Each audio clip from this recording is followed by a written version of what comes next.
ॐ नमो भगवते वासुदेवाय। श्रीहरि शरणाष्टकं पकड़ लो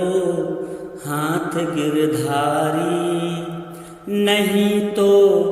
डूब जाएंगे, हमारा कुछ न बिगड़ेगा, तुम्हारी लाज जाएगी। हे श्री हरि विष्णु, भ्राता माता पिता स्त्री पुत्र और बल भी मुझे अब अपना नहीं लगता। हे दीनबंधु, आप ही मेरे हैं, बाकी सब कुछ माया है। ऐसे ही दुर्लभ स्तोत्र इस स्तुति में मिलते हैं। श्री हरि शरणाष्टकम में कुल 8 श्लोक हैं और संपूर्ण स्तुति श्री हरि के शरण में जाने का मार्ग है। जो व्यक्ति प्रतिदिन इस स्तुति का पाठ करता है या इसे श्रवण करता है, उसे भगवान श्री हरि विष्णु की विशेष भक्ति प्राप्त होती है। भक्ति ही सभी आनंद रूपी तालों की चाबी है। यह स्तोत्र पढ़ने से या श्रवण करने से ब्रह्मांड में ऐसा क्या है जो प्राप्त नहीं किया जा सकता। केवल आवश्यकता है तो पूर्ण श्रद्धा और भक्ति भाव के साथ में इसे श्रवण करने की। ऐसे ही गुप्त और रहस्यमय स्तोत्र हम आपके लिए लेकर आते रहेंगे। इसीलिए हमारे इस भक्ति पथिक चैनल के लिए सब्सक्राइब अवश्य करें, वीडियो को अंत तक देखें और कमेंट में ओम विष्णुवे नमः अवश्य लिखें। आइए इस पावन स्तोत्र को श्रवण करते हैं। श्री हरि शरणाष्टकम् ध्येयं वदन्ति शिवमेव हि केचिदन्ये, शक्तं गणेशमपरे तु दिवाकरं वै, रूपैस्तुतैरपि विभासि यतस्त्वमेव, तस्मात् त्वमेव शरणं मम दीनबन्धो। नो सादरो न जनको जननी न जाया, नैवात्मजो न च कुलं विपुलं बलं वा, सन्दस्यते न किल कोऽपि सहायको मे, तस्मात् त्वमेव शरणं मम दीनबन्धो। नोपासिता मदमपास्य मया महान्तस्, तीर्थानि चास्तिकधिया नहि सेवितानि, देवार्चनं च विधिवन्न कृतं कदापि, तस्मात् त्वमेव शरणं मम दीनबन्धो। दुर्वासना मम सदा परिकर्षयन्ति, चित्तं शरीरमपि रोगगणा दहन्ति, सञ्जीवनं च करहस्तगतं सदैव, तस्मात् त्वमेव शरणं मम दीनबन्धो। पूर्वं कृतानि दुरितानि मया तु यानि, मृत्वाखिलानि हृदयं परिकम्पते मे, ख्याता च ते पतितपावनता तु यस्मात्, तस्मात् त्वमेव शरणं मम दीनबन्धो। दुःखं जरा जननजं विविधाश्च रोगाः, काकश्वसूकरजनिर्निरयच्च पातः,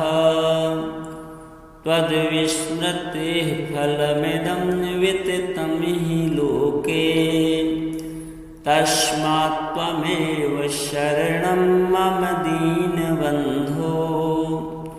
नीचोऽपि पापवलितोऽपि विनिन्दितोऽपि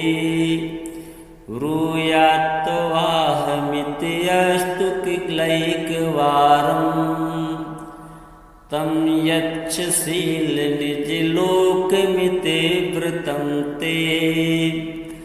तस्मात्त्वमेव शरणं मम दीनबन्धो वेदेषु धर्मवचनेषु तथा गमेषु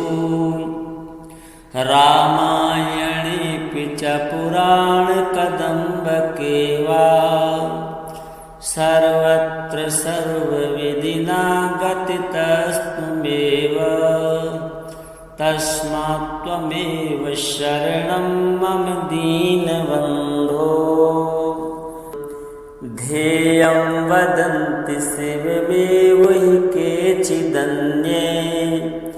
सत्यं गणेशमपरे तु दिवाकरं वै रूपैस्तुतैरपि विभासि यतस्त्वमेव तस्मात्त्वमेव शरणं मम दीनबन्धो नो सादरो न जनको जननी न जाया नैवात्मजो न च कुलं विपुलं बलं वा सन्दस्यते न किल कोऽपि सहायको मे तस्मात्त्वमेव शरणं मम दीनबन्धो नोपासिता मदमपास्य मया महान्तस्तीर्थानि चास्तिकधिया नहि सेवितानि देवार्चनं च विधिवन्न कृतं कदापि तस्मात्त्वमेव शरणं मम दीनबन्धो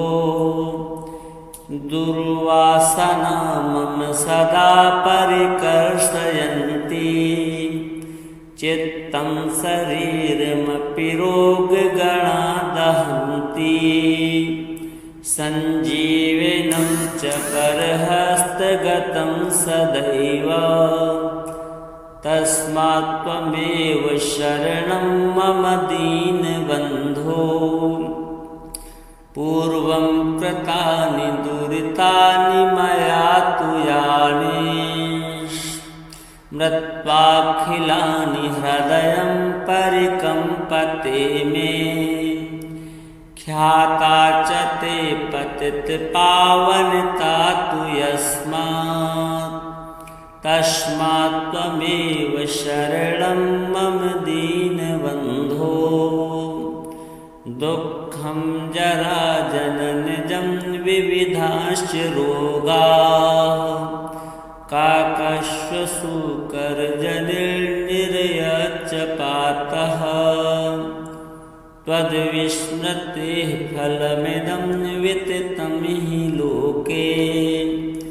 तस्मात्त्वमेव शरणं मम दीनबन्धो नीचोऽपि पापवलितोऽपि विनिन्दितोऽपि ब्रूयात्वाहमिति अस्तु किलैकवारम् तं यच्छसील निजलोकमिति वृतं ते तस्मात्त्वमेव शरणं मम दीनबन्धो वेदेषु धर्मवचनेषु तथा गमेषु रामायणेऽपि च पुराणकदम्बके वा सर्वत्र सर्वविधिना गतितस्त्वमेव तस्मात्त्वमेव शरणं मम दीनबन्धो ध्येयं वदन्ति शिवमेव हि केचिदन्ये सत्यं गणेशमपरे तु दिवाकरं वै रूपैस्तुतैरपि विभासि यतस्त्वमेव तस्मात्त्वमेव शरणं मम दीनबन्धो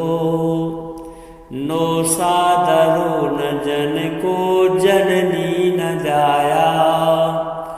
नैवात्मजो न च कुलं विपुलं बलं वा, सन्दस्यते न किल कोऽपि सहायको मे,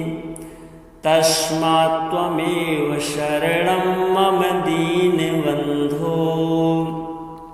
नोपासिता मदमपास्य मया महान्तस्तीर्थानि चास्तिकधिया नहि सेवितानि, देवार्चनं च विधिवन्न कृतं कदापि, तस्मात् त्वमेव शरणं मम दीनबन्धो। दुर्वासना मम सदा परिकर्षयन्ति, चित्तं शरीरमपि रोगगणा दहन्ति, सञ्जीवनं च करहस्तगतं सदैव, तस्मात् त्वमेव शरणं मम दीनबन्धो। पूर्वं कृतानि दुरितानि मया तु यानि, मृत्वाखिलानि हृदयं परिकम्पते मे, ख्याता च ते पतितपावनता तु यस्मात्, तस्मात् त्वमेव शरणं मम दीनबन्धो। दुःखं जरा जननजं विविधाश्च रोगाः, काकश्वसूकरजनिर्निरयच्च पातः, त्वद्विस्मृतेः फलमिदं विततं हि लोके, तस्मात् त्वमेव शरणं मम दीनबन्धो। नीचोऽपि पापवलितोऽपि विनिन्दितोऽपि, ब्रूयात्तवाहमिति अस्तु किलैकवारं, तं यच्छसीलनिजलोकमिते वृतं ते, तस्मात् त्वमेव शरणं मम दीनबन्धो। वेदेषु धर्मवचनेषु तथा गमेषु, रामायणेऽपि च पुराणकदम्बके वा,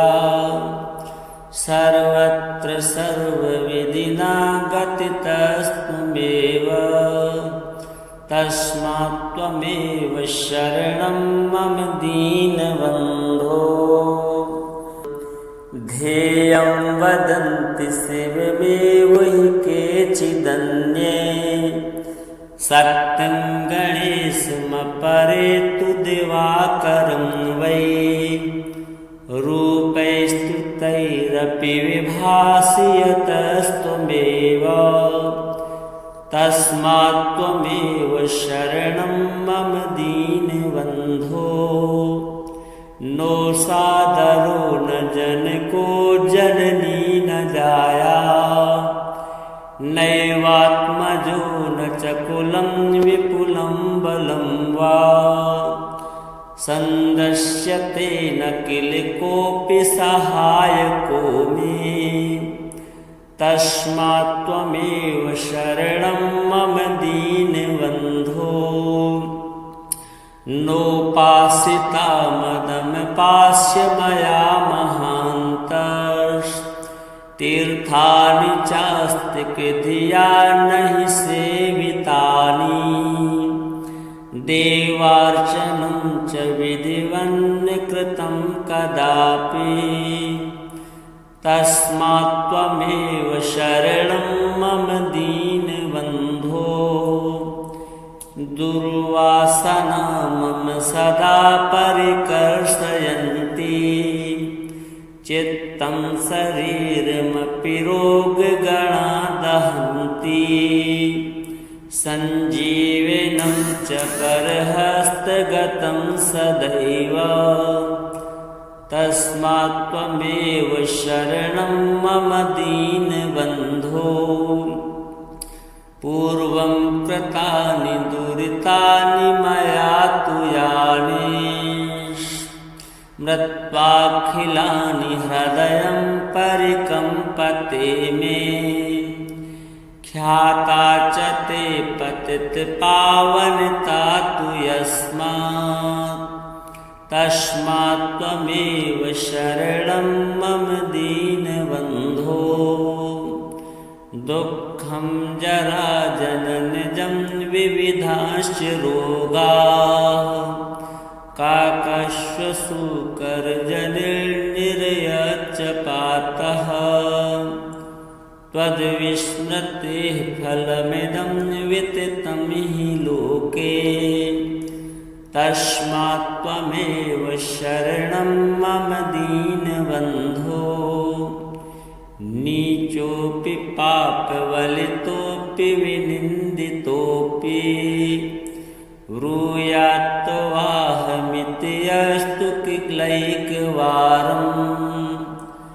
तं यच्छसीलनिजलोकमिते वृतं ते, तस्मात् त्वमेव शरणं मम दीनबन्धो।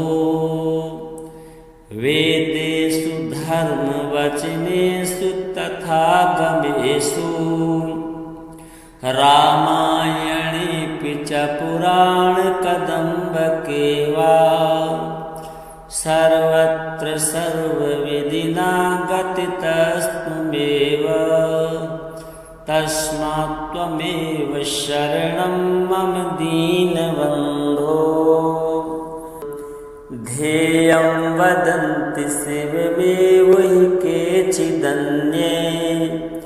सत्यं गणेशमपरे तु दिवाकरं वै। रूपैस्तुतैरपि विभासि यतस्त्वमेव, तस्मात् त्वमेव शरणं मम दीनबन्धो। नो सादरो न जनको जननी न जाया,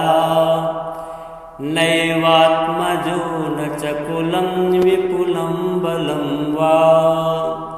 सन्दस्यते न किल कोऽपि सहायको मे, तस्मात् त्वमेव शरणं मम दीनबन्धो। नोपासिता मदमपास्य मया महान्तस्, तीर्थानि चास्तिकधिया नहि सेवितानि। देवार्चनं च विधिवन्न कृतं कदापि, तस्मात् त्वमेव शरणं मम दीनबन्धो। दुर्वासना मम सदा परिकर्षयन्ति, चित्तं शरीरमपि रोगगणा दहन्ति। सञ्जीवनं च परहस्तगतं सदैव, तस्मात् त्वमेव शरणं मम दीनबन्धो। पूर्वं कृतानि दुरितानि मया तु यानि, मृत्वाखिलानि हृदयं परिकम्पते मे। ख्याता च ते पतितपावनता तु यस्मात्, तस्मात् त्वमेव शरणं मम दीनबन्धो। दुःखं जराजननजं विविधाश्च रोगाः, काकश्वसूकरजनिर्निरयच्च पातः। त्वद्विस्मृतेः फलमिदं विततं हि लोके, तस्मात् त्वमेव शरणं मम दीनबन्धो। नीचोऽपि पापवलितोऽपि विनिन्दितोऽपि,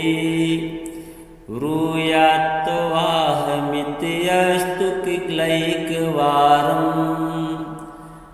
तं यच्छसील निजलोकमिते वृतं ते तस्मात्त्वमेव शरणं मम दीनबन्धो वेदेषु धर्मवचनेषु तथा गमेषु रामायणेऽपि च पुराणकदम्बके वा सर्वत्र सर्वविधिना गतितस्त्वमेव तस्मात्त्वमेव शरणं मम दीनबन्धो ध्येयं वदन्ति शिवमेव हि केचिदन्ये सत्यं गणेशमपरे तु दिवाकरं वै रूपैस्तुतैरपि विभासि यतस्त्वमेव तस्मात्त्वमेव शरणं मम दीनबन्धो नो सादरो न जनको जननी न जाया नैवात्मजो न च कुलं विपुलं बलं वा सन्दस्यते न किल कोऽपि सहायको मे तस्मात्त्वमेव शरणं मम दीनबन्धो नोपासिता मदमपास्य मया महान्तस्तीर्थानि चास्ति धिया नहि सेवितानि देवार्चनं च विधिवन्न कृतं कदापि तस्मात्त्वमेव शरणं मम दीनबन्धो दुर्वासना मम सदा परिकर्षयन्ति चित्तं शरीरमपि रोगगणा दहन्ति सञ्जीवनं च करहस्तगतं सदैव तस्मात्त्वमेव शरणं मम दीनबन्धो पूर्वं कृतानि दुरितानि मया तु यानि मृत्वाखिलानि हृदयं परिकम्पते मे ख्याता च ते पतितपावनता तु यस्मात् तस्मात्त्वमेव शरणं मम दीनबन्धो दुःखं जराजननजं विविधाश्च रोगाः काकश्वशूकरजनिर्निरयच्च पातः त्वद्विस्मृतेः फलमिदं विततं हि लोके तस्मात्त्वमेव शरणं मम दीनबन्धो नीचोऽपि पापवलितोऽपि विनिन्दितोऽपि ब्रूयात्तवाहमिति अस्तु किलैकवारं तं यच्छसील निजलोकमिते वृतं ते तस्मात्त्वमेव शरणं मम दीनबन्धो वेदेषु धर्मवचनेषु तथा गमेषु रामायणेऽपि च पुराणकदम्बके वा सर्वत्र सर्वविधिना गतितस्त्वमेव तस्मात्त्वमेव शरणं मम दीनबन्धो ध्येयं वदन्ति शिवमेव हि केचिदन्ये सत्यं गणेशमपरे तु दिवाकरं वै रूपैस्तुतैरपि विभासि यतस्त्वमेव तस्मात्त्वमेव शरणं मम दीनबन्धो नो सादरो न जनको जननी न जाया नैवात्मजो न च कुलं विपुलं बलं वा सन्दश्यते न किल कोऽपि सहायको मे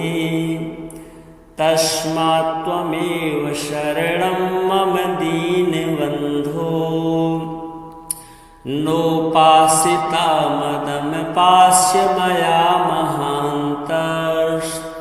तीर्थानि चास्तिकधिया नहि सेवितानि देवार्चनं च विधिवन्न कृतं कदापि तस्मात् त्वमेव शरणं मम दीनबन्धो दुर्वासना मम सदा परिकर्षयन्ति चित्तं शरीरमपि रोगगणा दहन्ति सञ्जीवनं च करहस्तगतं सदैव तस्मात् त्वमेव शरणं मम दीनबन्धो पूर्वं कृतानि दुरितानि मया तु यानि मृत्वाखिलानि हृदयं परिकम्पते मे ख्याता च ते पतितपावनता तु यस्मात् तस्मात् त्वमेव शरणं मम दीनबन्धो दुःखं जरा जननजं विविधाश्च रोगाः काकश्वसूकरजनिर्निरयच्च पातः त्वद्विस्मृतेः फलमिदं विततं हि लोके तस्मात् त्वमेव शरणं मम दीनबन्धो नीचोऽपि पापवलितोऽपि विनिन्दितोऽपि ब्रूयात्तवाहमिति अस्तु किलैकवारं तं यच्छशीलनिजलोकमिते वृतं ते तस्मात् त्वमेव शरणं मम दीनबन्धो वेदेषु धर्मवचनेषु तथा गमेषु रामायणेऽपि च पुराणकदम्बके वा सर्वत्र सर्वविधिना गतितस्त्वमेव तस्मात् त्वमेव शरणं मम दीनबन्धो ध्येयं वदन्ति शिवमेव हि केचिदन्ये सत्यं गणेशमपरे तु दिवाकरं वै रूपैस्तुतैरपि विभासि यतस्त्वमेव तस्मात् त्वमेव शरणं मम दीनबन्धो नो सादरो न जनको जननी न जाया नैवात्मजो न च कुलं विपुलं बलं वा सन्दश्यते न किल कोऽपि सहायको मे तस्मात् त्वमेव शरणं मम दीनबन्धो नोपासिता मदमपास्य मया महान्तस् तीर्थानि चास्तिकधिया नहि सेवितानि देवार्चनं च विधिवन्न कृतं कदापि तस्मात् त्वमेव शरणं मम दीनबन्धो दुर्वासना मम सदा परिकर्षयन्ति चित्तं शरीरमपि रोगगणा दहन्ति सञ्जीवनं च करहस्तगतं सदैव तस्मात् त्वमेव शरणं मम दीनबन्धो पूर्वं कृतानि दुरितानि मया तु यानि मृत्वाखिलानि हृदयं परिकम्पते मे ख्याता च ते पतितपावनता तु यस्मात् तस्मात् त्वमेव शरणं मम दीनबन्धो दुःखं जराजननजं विविधाश्च रोगाः काकश्वसूकरजनिर्निरयच्च पातः त्वद्विस्मृतेः फलमिदं विततं हि लोके तस्मात् त्वमेव शरणं मम दीनबन्धो नीचोऽपि पापवलितोऽपि विनिन्दितोऽपि ब्रूयात्तवाहमिति अस्तु किलैकवारम् तं यच्छसीलनिजलोकमिते वृतं ते तस्मात् त्वमेव शरणं मम दीनबन्धो वेदेषु धर्मवचनेषु तथा गमेषु रामायणेऽपि च पुराणकदम्बके वा सर्वत्र सर्वविधिना गतितस्त्वमेव तस्मात् त्वमेव शरणं मम दीनबन्धो ध्येयं वदन्ति शिवमेव हि केचिदन्ये सत्यं गणेशमपरे तु दिवाकरं वै रूपैस्तु तैरपि विभासि यतस्त्वमेव तस्मात् त्वमेव शरणं मम दीनबन्धो नो सादरो न जनको जननी न जाया नैवात्मजो न च कुलं विपुलं बलं वा सन्दस्यते न किल कोऽपि सहायको मे तस्मात् त्वमेव शरणं मम दीनबन्धो नोपासिता मदमपास्य मया महान्तस्तीर्थानि चास्तिकधिया नहि सेवितानि देवार्चनं च विधिवन्न कृतं कदापि तस्मात् त्वमेव शरणं मम दीनबन्धो दुर्वासना मम सदा परिकर्षयन्ति चित्तं शरीरमपि रोगगणा दहन्ति सञ्जीवनं च परहस्तगतं सदैव तस्मात् त्वमेव शरणं मम दीनबन्धो पूर्वं कृतानि दुरितानि मया तु यानि मृत्वाखिलानि हृदयं परिकम्पते मे ख्याता च ते पतितपावनता तु यस्मात् तस्मात् त्वमेव शरणं मम दीनबन्धो दुःखं जराजननजं विविधाश्च रोगाः काकश्वसूकरजनिर्निरयच्च पातः त्वद्विस्मृतेः फलमिदं विततं हि लोके तस्मात् त्वमेव शरणं मम दीनबन्धो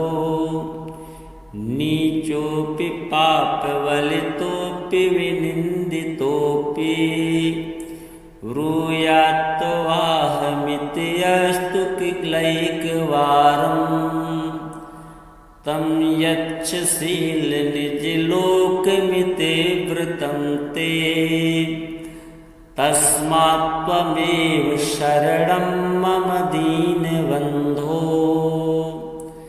वेदेषु धर्मवचनेषु तथा गमेषु रामायणेऽपि च पुराणकदम्बके वा सर्वत्र सर्वविधिना गतितस्त्वमेव तस्मात्त्वमेव शरणं मम दीनबन्धो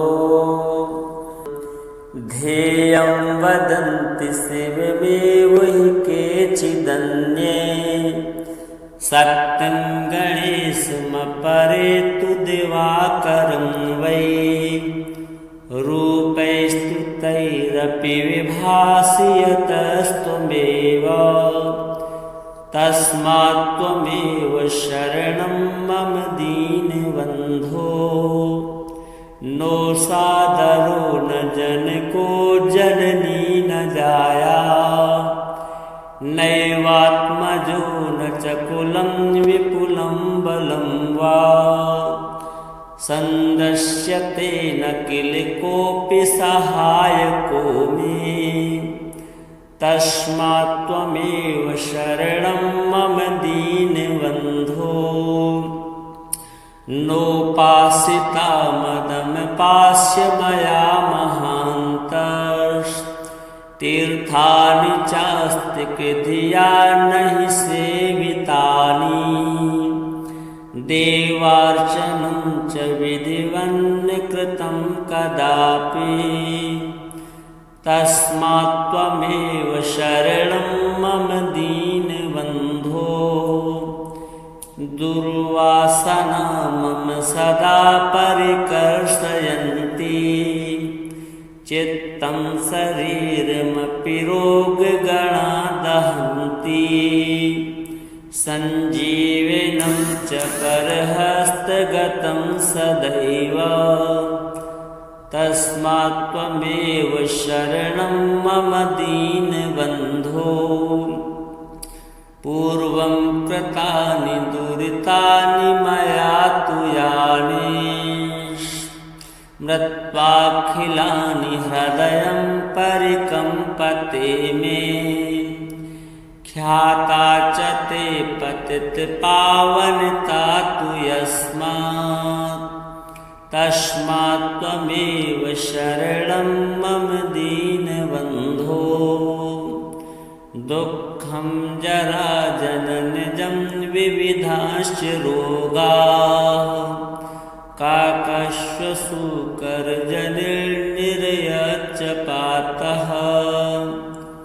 त्वद्विस्मृतेः फलमिदं विततं हि लोके तस्मात्त्वमेव शरणं मम दीनबन्धो नीचोऽपि पापवलितोऽपि विनिन्दितोऽपि ब्रूयात्तवाहमिति अस्तु किलैकवारं तं यच्छशीलनिजलोकमिति वृतं ते तस्मात्त्वमेव शरणं मम दीनबन्धो